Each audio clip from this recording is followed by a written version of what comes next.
আয়াত বলতে পারে আপনার যে সময় আল্লাহ তাবারাকা ওয়া তাআলা আমরা প্রত্যেক কিয়ামত পর্যন্ত আনেওয়ালা উম্মতে মুহাম্মদী সাল্লাল্লাহু আলাইহি ওয়াসাল্লামকে রূহানি জগতের মধ্যে জায়গার মধ্যে খারাপ করিয়া জিজ্ঞাসা করেন আলাস্তু বিরাব্বিকুম কিন্তু আমি তোমার কাছে রহমানি সঙ্গে সঙ্গে আমরা প্রত্যেক দিন থেকে রূহানি থেকে রূহ থেকে আওয়াজ হয় বলা আমরা প্রত্যেকে আওয়াজ দিছি আমরা প্রত্যেকে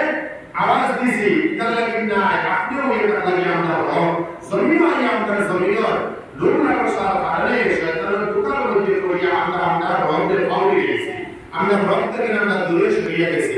ওই জায়গার মধ্যে আমরা ওখানের মধ্যে আমরা জব কাছিয়ে গেছি তখন ফেরেশতা বলে যে তুমি একটা রূহ আপনাদের দিতে হবে সঙ্গে সঙ্গে উম্মতে মুহাম্মদী সাল্লাল্লাহু আলাইহি ওয়াসাল্লামের আকারটাকে সকলটাকে লাইনটাকে আমরা বারবার বাড়িয়ার নবী ওপর সকল মধ্যে গিয়ে দাখিল হয়ে যায় টুকি যায় একটা রূহ আম উম্মতের মুসলিমানদেরকে নবী করিম সাল্লাল্লাহু আলাইহি ওয়াসাল্লাম উম্মতের মধ্যে থেকে বাহির হইয়া আপনার আম্বিয়া কিরামের যে সওয়াব আছে নবীর যে সওয়াব আছে কাতার আছে ও কাতারের মধ্যে গিয়ে ঢুকে যায় বারবার যে সময় ঢুকে যায় ফেরেশতা আমাদের তাদের দিশান করে আনেন এরপরে জিজ্ঞাসা করা হয় তাদেরকে তুমি কে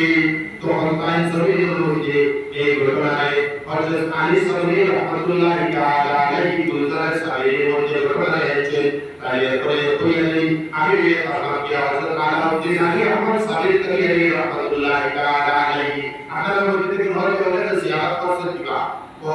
উত্তরপ্রদেশ নতুন একটা স্কিম হয়েছে উত্তরাখণ্ড হয়েছে উত্তরপ্রদেশ থেকে কাটিয়া সাহেব করিয়ে রাহমাতুল্লাহি তাআলা আলাইহি ও দুনিয়ার বুজুর্গ